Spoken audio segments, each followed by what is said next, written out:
Welcome back dito sa channel natin. Andito tayo ngayon sa Bridgetown sa may Pasig. Ililipat na nga dito pansamantala ang ilang mga opisina ng Pasig City Hall dahil magsisimula na nga ang pagtatayo ng bagong Pasig City Hall campus.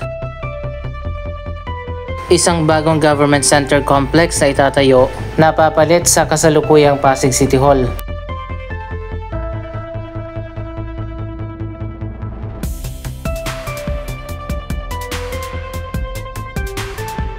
Dito nga sa Bridgetown, isang bagong business district na pili ng Pasig City Hall ang magiging temporary building na gagamitin muna habang itatayo pa yung brand new Pasig City Hall. Maraming bagong mega project ang itatayo dito sa area. Isa na dyan ang bagong UAAP Arena. Para sa mga hindi pa nakakaalam, magtatayo ang UAAP ng isang indoor arena na may 6,000 seating capacity para sa mga daily games ng UAAP.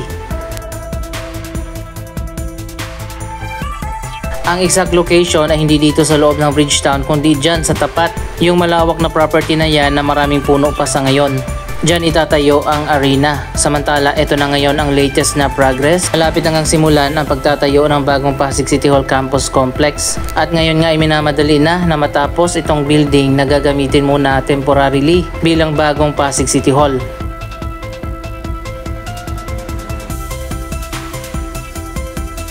Ilang taon din naman nanatili dito ang ilang mga opisina ng Pasig City Hall habang ginagawa pa yung bagong project.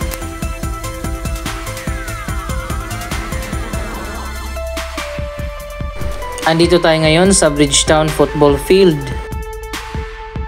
Ito ang isa sa pinakabagong sports facility dito sa Bridgetown.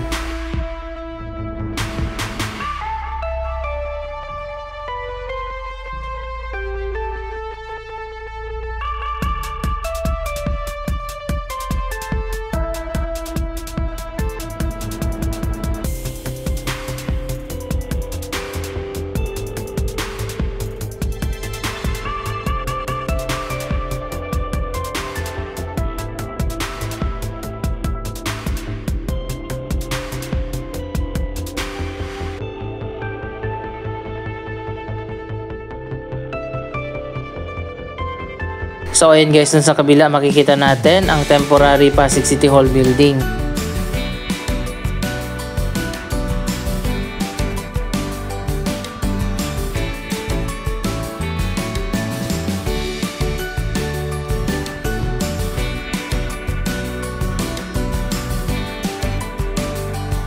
Tanghali pa lang marami ng tao dito sa ngayon. Yun pala, dito ginaganap ang isang music festival.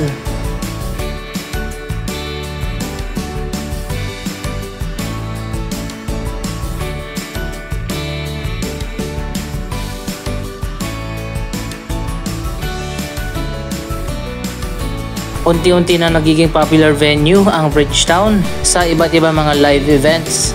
Katulad ngayon dito ginaganap ang Circus Music Festival.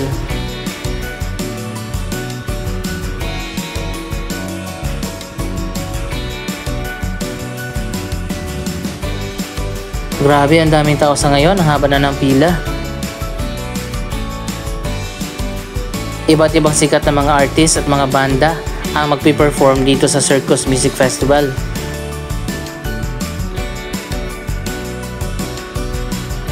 Yung bagong project naman na ginagawa dito sa tabi ng football field, malapit na ring matapos.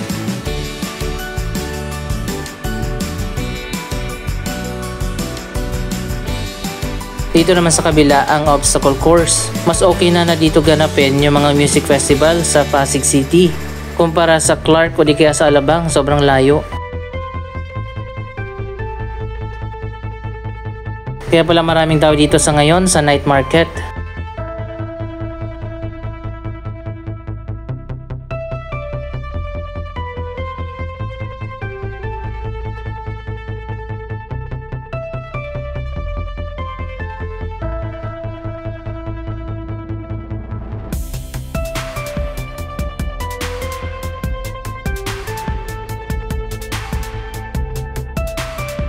Iba't ibang mga food stalls na makikita natin dito na nagbebenta ng mga pagkain at mga drinks. Siguradong kikita sila ngayon dahil mayroong music festival.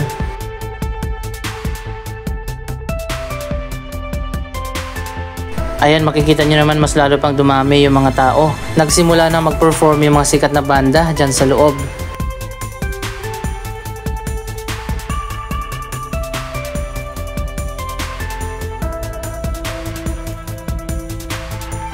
Anyway, ito ang latest update sa bagong viewing platform dito sa baba ng The Victor statue.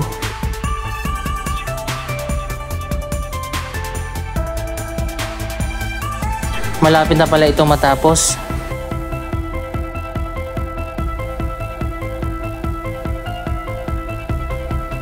Alilakad yung mga pupunta dito sa concert. Ito kasi yung shortcut kapag galing ka ng C5. Ang Haraya Residences naman, isang bagong high-end residential project. Nagsimula na yung construction. Ganito rin yung magiging eksena kapag bukas na yung bagong UAAP Arena sa year 2026. Pwede namang bumaba doon sa kabila sa may Rosario, pero ganun din, maglalakad ka pa rin.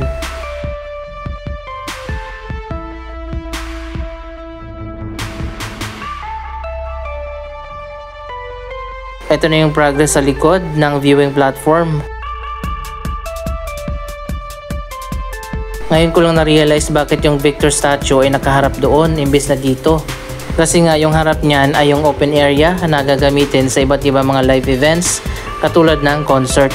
Kaya kitang-kita ang Victor statue sa likod ng stage.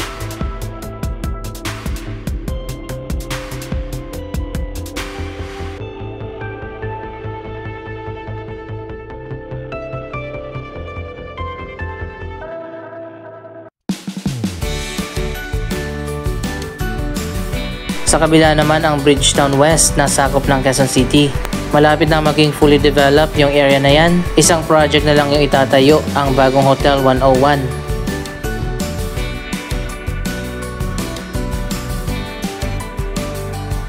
Pero dito sa kabila, sa Bridgetowne East, marami pang project ang itatayo dito sa mga susunod na taon.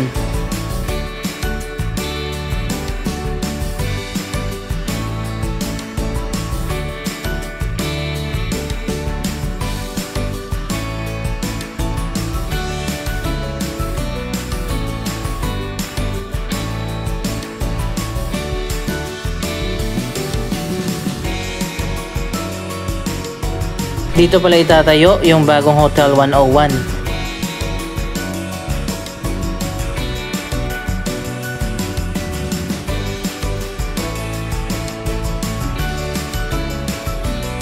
Kapag natapos na yung hotel na yan, fully developed na ang Bridgetowne West.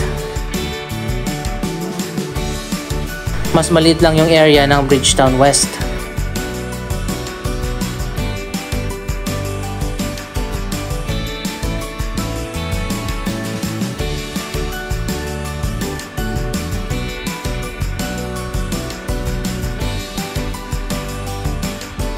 Ang Philly Hotel naman malapit na rin matapos.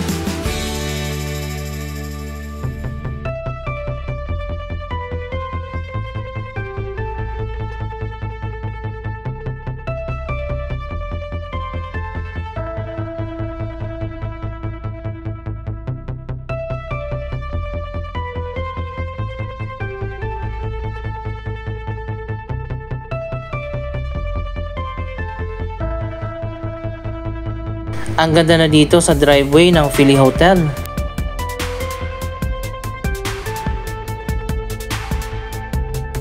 Wow, may Christmas decoration na pala ang Opus Mall.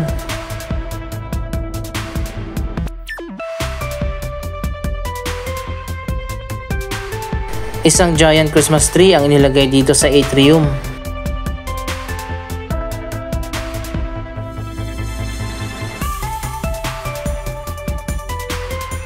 Unti-unti na nagbubukas yung mga bagong stores at mga shops sa loob ng Opus Mall. Pero majority pa rin ng mga stores at mga restaurant ay coming soon pa.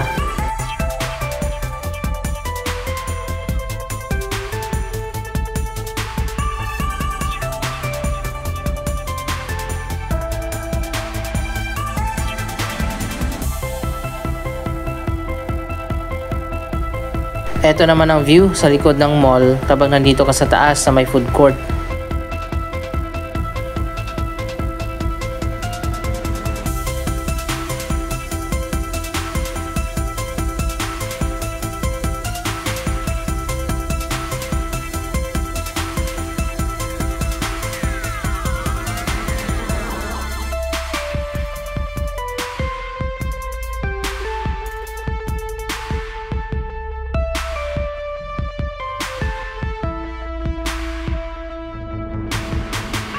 Ang food court ay connected na sa Philly Hotel.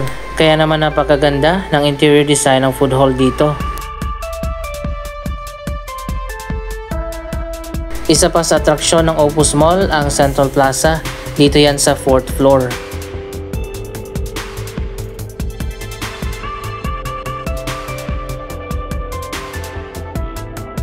Wow, may Christmas decoration na rin pala dito.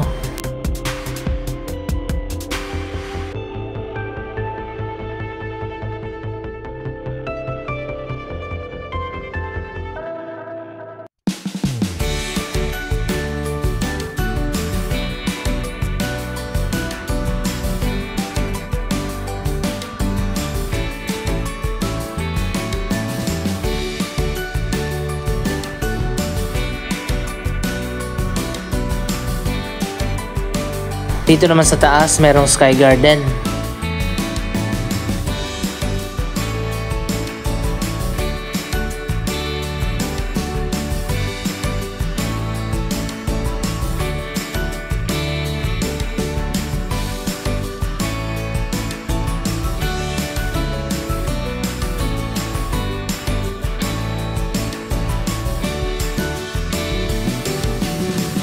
Masarap mamasyal dito kasi mahangin. May sitting area at mini garden pa.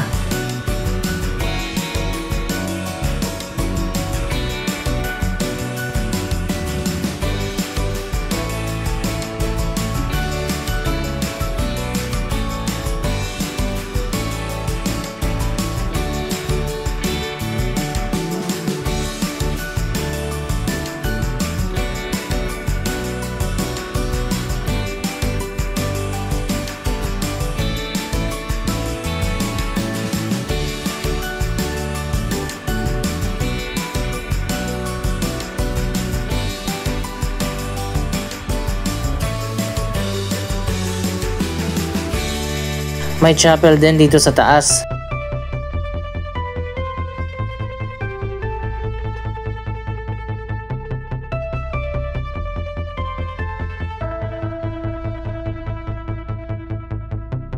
So ayun guys, so ang ganda na ng bagong Philly Hotel. Abangan natin ang opening niyan. May VIP at Premier Cinema dito sa 5th floor.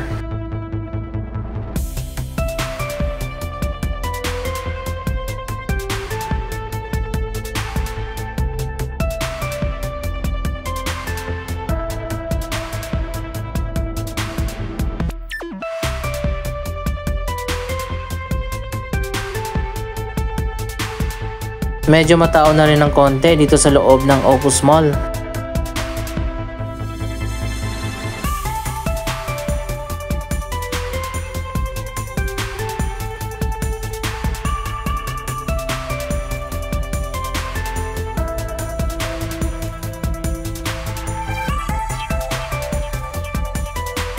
Ang GBF Center 1 and 2 ay tapos na rin. Yan ay mga office tower.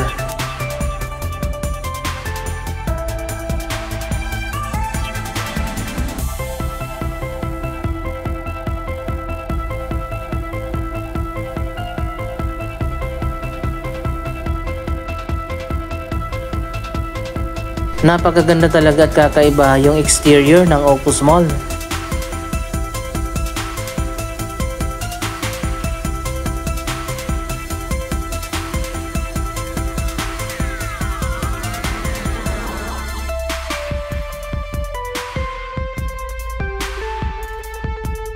Mabuti na lang at malawak yung walkway dito sa gilid ng mall.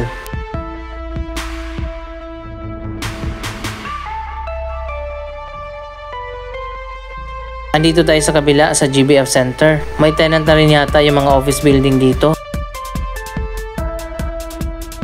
Anyway, anong masasabi nyo sa progress ng Bridgetown at sa bagong Pasig City Hall Campus Complex? Mag-comment lamang dyan sa baba ng inyong mga reaksyon. Maraming salamat sa inyong panonood. Don't forget to like, share, comment at subscribe. Thank you for watching.